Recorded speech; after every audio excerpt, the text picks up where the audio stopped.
Our next speaker is Michael. How to truly find your purpose in life. Michael is an aspiring public speaker. Well, he's succeeded. He's speaking tonight. He shares his untold story of how he found his purpose in life in one of his darkest moments. Please, Michael!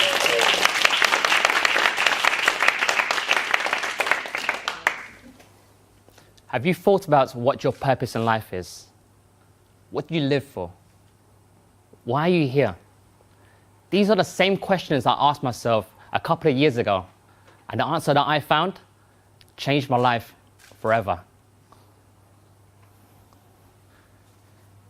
6 years ago, people saw me as a happy and bubbly person. I would have lots of friends and family. I would go out for the weekend, and I'd be first at the bar saying, "Let's get the drinks in," knowing full well I couldn't handle my drinks. So I'll be the first one in the group to be drunk. And I'm going home would be really tough because I'll slowly put the key through the door. As I open up, slowly creep in to make sure I don't wake up my mum. And as I go to my bedroom, slowly close the door. As I lay back on my bed, I remember the ceiling just spinning around. And all I could think about is the same thoughts that I've been having for the last 6 months. I just want to commit suicide.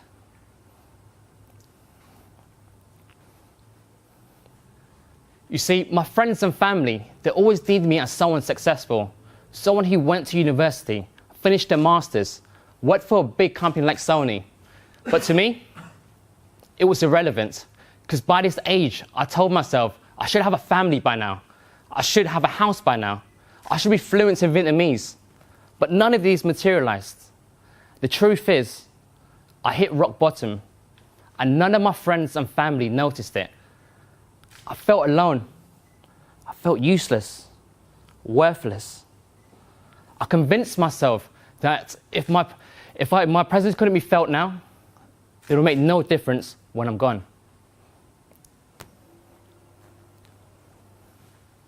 I decided to do one good deed before I end my life, and that was to volunteer in an orphanage in Vietnam, something I wanted to do from a very young age. And I didn't tell many people because they would talk me out of it. And some people who found out, I remember them saying, "Michael, you don't even speak fluent Vietnamese. How are you going to communicate in an orphanage? Michael, you can barely take care of yourself. How are you going to take care of the kids?" But to me, it fell on deaf ears because it wouldn't matter in a short period of time. So I booked my flight to Vietnam, went straight to Ho Chi Minh City and ended up in an orphanage. It was a large orphanage and I didn't know what to expect, because I was volunteering for 2 weeks. I can hear in the background children laughing and crying and chatting. I was scared, nervous. I didn't know what to expect. And as the director came in, she was speaking to me, and we walked down this really long hallway. And as we were talking, we ended up in front of a newborn room. Of course, the nurse came over and she handed me a newborn baby. It was so surreal. The baby had small hands and small, cute feet. And as I stood there, the nurse said to me, the baby was abandoned in front of a church just when she was 2 to 3 weeks old.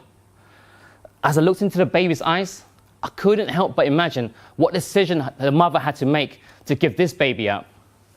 This is her story. And there are so many babies in this room with their own stories. The nurse then took me to another room, a room filled with bedridden children. Some kids laying in bed, almost lifeless. And I remember creating a special relationship with a young girl called Hien, who suffered from Agent Orange. So she has a really large head and a small, frail body. I would communicate with her on a day-to-day basis with my basic Vietnamese. And on the last day, I found the courage to hold onto her hand. And I said to her, "I have to go back to London now, but I'll be back next year to see you." Of course, with her head being so big, she couldn't move, and she didn't smile, she didn't frown, but she looked to the right-hand side, and to me, that was acknowledgement. I then flew back to London, and a couple of weeks later, I received a phone call from the orphanage.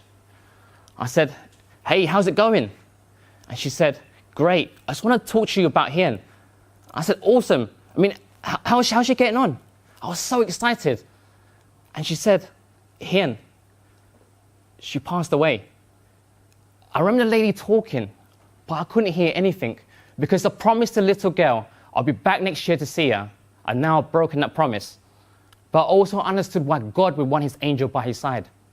Something had to change on my side.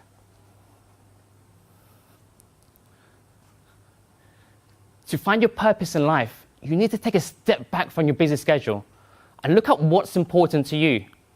What makes you tick? For me, I was lost.